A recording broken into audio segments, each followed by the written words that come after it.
The Cubs bullpen gave up another game, felt a bit like 2023 early where the bullpen was struggling, but maybe the answer to their bullpen problems was actually the starter in today's game. We'll do a deep dive on Ben Brown, the starter, and recap the Cubs' 8-7 loss to the Padres Sunday.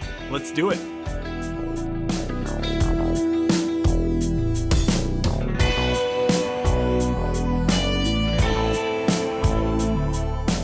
All right, this one off the top was probably one of the weirdest starts to a game that we'll have all of this season. Ben Brown loaded the bases to start the game, walk, single, and a walk. He hits a batter, gives up another single, walks another batter. Just over 30 pitches, he gets the Padres 9-hitter to ground out to end the inning. 3-0 Padres at that point. Bottom half of the inning, Padres starter Kyle Hart, weird lefty, low velocity, walks 2 batters, gives up a single, sac fly, a walk, a double from Nico Hoerner, and all of a sudden the game is 3-3, and we're 45 minutes into the day, and we're still in the bottom of the first inning. The Padres would go on to pull the 2024 KBO Pitcher of the Year in Kyle Hart for a call-up transaction they made prior to the game, Logan Gillespie. And I bring up his name because he proceeded to balk in 2 runners before Carson Kelly lined out to end the inning. At that point, it is now 5-3 heading into the top of the second, Cubs. Now, balks are weird. They're a subjective thing relative to the umpire. I was looking online for some definitions, and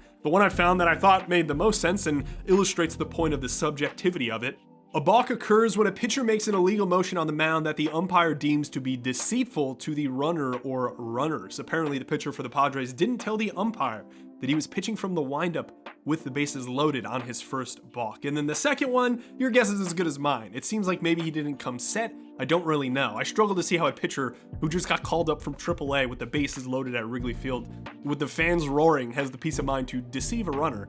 But that is besides the point. The score heading out of that 45-minute first inning again was 5-3. Bottom of the second, Kyle Tucker takes an 0-2 elevated fastball from Gillespie deep out to right field for his 5th home run already in a Cubs uniform. Now 7-3 Cubs. Things are feeling good, right? Well, they would start to go a bit downhill. Now, I have no idea what Gillespie was doing throwing Kyle Tucker an 0-2 fastball, one of the best fastball hitters in baseball. But again, I have zero complaints here because they had some buffer and they would just end up giving it up. As we'll talk about here, the Padres would claw back 2 more runs on a Jackson Merrill home run, middle curveball from Ben Brown, bad miss to a really good young hitter. The Padres would then push it to 7-6 on an RBI single off Caleb Thielbar. Coming into the 8th now, 1-run ball game, small cushion for the Cubs. Porter Hodge, again, relatively wild, I thought, gives up a game-tying single to Gavin Sheets. Then we go to the 9th. Presley still not cooking as we expected in this acquisition on the offseason, expecting to bring in a closer that would be locked down. He kind of magicians his way out of danger, as I would say. Double play opportunity, 1 out, top of the 9th, 6-4-3, Swanson Hoerner over to Turner, but Turner at first base lets the throw glance off his glove, and Fernando Tatis would come around to score for the Padres. I'll give Turner a little bit of credit. He made a really good play in the 6th inning, throwing home with Jackson Merrill to save a run on an infield hit. Ruled as a fielder's choice. Merrill didn't have to break, he did. Turner with a really quick transfer and dotted it to the catcher. But again, that was a probably higher leverage situation in the top of the 9th and an easier play objectively that he just let glance right by his glove. And when he had the chance to atone in the 9th inning against Robert Suarez, he didn't really convert. This was a very wacky game. I'm not sure I could distill all my takeaways down into a nugget or two. I'll give you a few. The first one doesn't have to relate to any of the errors, so to speak, in the game, but I do think the Cubs need more barrels from players not named Kyle Tucker. This lineup overall is good. They're very disciplined, but in terms of actually generating some slug, I don't know when you start facing teams that are a bit more sound, maybe not some of these West Coast teams coming to the Midwest, the cold Midwest, which have historically played pretty poorly at Wrigley Field, in the tundra of Wrigley Field in early April, I guess you could say. On the topic of Kyle Tucker, although he didn't do anything in that 9th inning, I don't think I've had more confidence in a player converting in a leveraged spot from a batter's standpoint than I do from an emotional side with Kyle Tucker watching him stand in against Robert Suarez. Now, it didn't work. I totally acknowledge that. But the feeling you have when he comes to the plate is not something I think this team has had in a very long time, probably since Chris Bryant. My last takeaway is the one that is the most obvious. I don't really know what you do with the bullpen right now. You could critique Justin Turner and these small little errors as much as you want, but it's not ultimately Justin Turner's fault that there were runners on base in order for that error to occur. And of course, that probably is something he'll talk about in postgame and say that he needs to correct. But I don't know what you do with the bullpen. Presley doesn't look great. Porter Hodge is wild, but probably the best high leverage option, I would say. Merriweather is fine, but he's also not really missing bats. So you have your 7, 8, 9 guys all with levels of confidence and levels of concern. And that puts it probably back on Counsell to manage it in a way that is as successful as it could be. Now, you could trade for something, but I honestly feel like you probably need a few pieces. I know there's been a lot of clamoring on social media for David Robertson. I actually don't think that'd be too bad of a move. He's been pretty good each of the last couple seasons. He's been in Chicago before. Not exactly sure what his price tag is or the tolerance the Cubs have to pay for someone now, as opposed to trying to figure out who's on the roster that could perhaps perform a bit better and gives Cubs fans less heartburn in late inning situations, as we were so used to early last season. But there's a way out of it. I'm just not entirely sure the path to the way out of it is very clear right now. Maybe one of those pieces, however, started on the mound today. So let's go to the mound next. Ben Brown. Okay, we got some problems here, I think. This was my guy heading into the season. I predicted him to have the most impact as the 5th starter on this team. At the moment, that prediction is not looking that great right now, but to set up my analysis of Brown, my deep dive here, I want to kick it back to a spring training game, a bite from Tommy Hotovy during a broadcast in reference specifically to Ben Brown's changeup. Well, obviously, Ben is a power pitcher, and he really wants to throw. He doesn't want to feel like he has to manipulate the baseball. So when you have a pitcher like that wants to have that mentality, you try to settle on a grip that can maximize the most movement. And we know there's ways we can kill some velocity and kill some spin, but it's about the comfortability of him putting that in his hand and being able to trust it. He threw one at 88 today, and there were a couple of the punch outs were at 90. So he is killing 5, 6 off the fastball. You're seeing more and more of those types of changeups now in the big leagues, more power type in the league right now. And if you're geared up for a fastball at 96 and then a power curveball, that's going to look so different.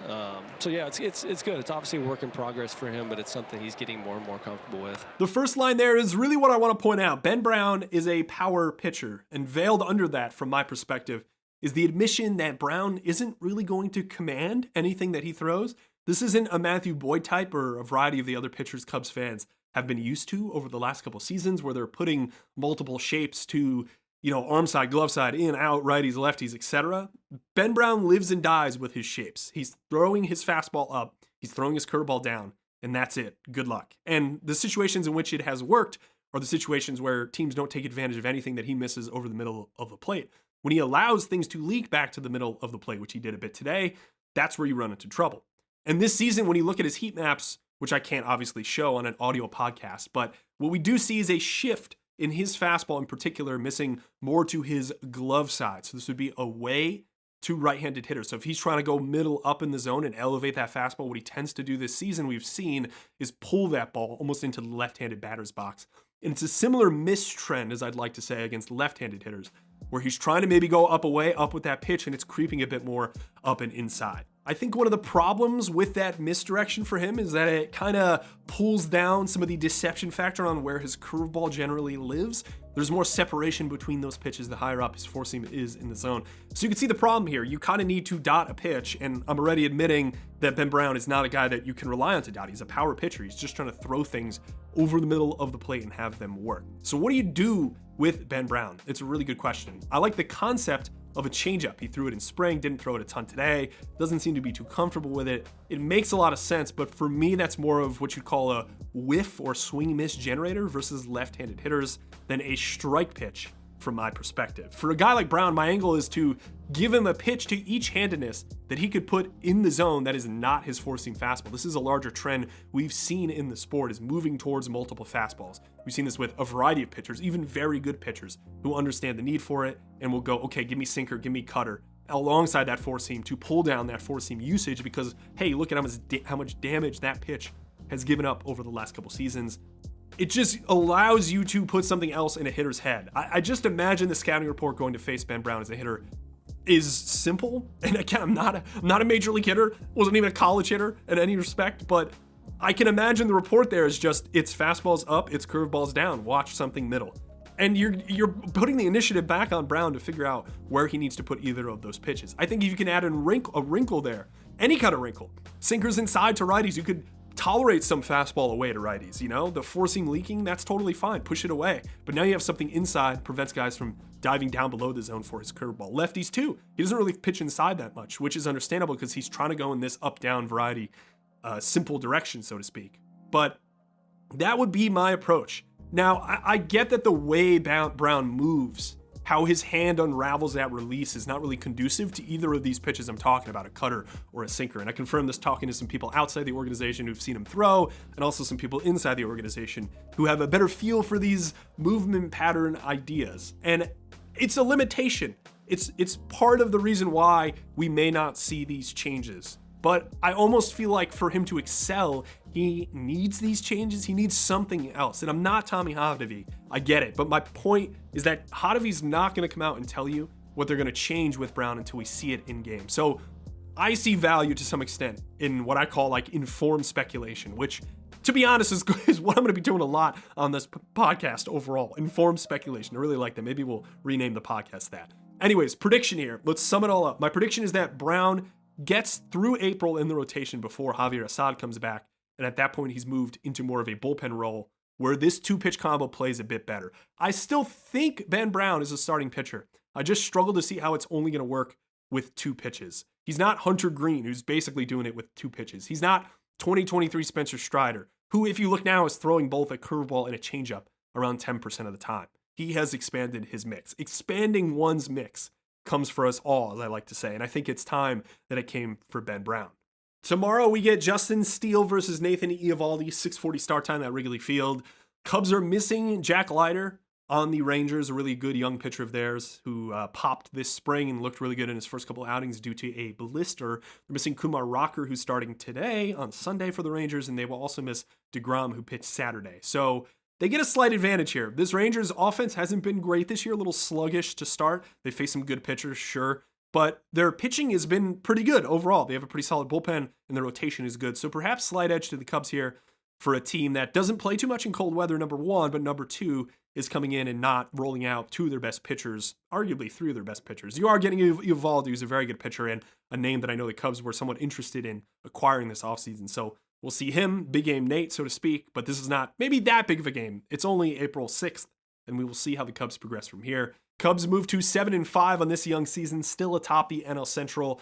Big series against the Dodgers coming up this weekend as they go into LA to face them for 3 after dropping 2 over in Japan. But the Rangers are first, and they're also a pretty good ball club at 8-2. So we'll see how the Cubs fare. 6:40 Monday night. We'll see you there.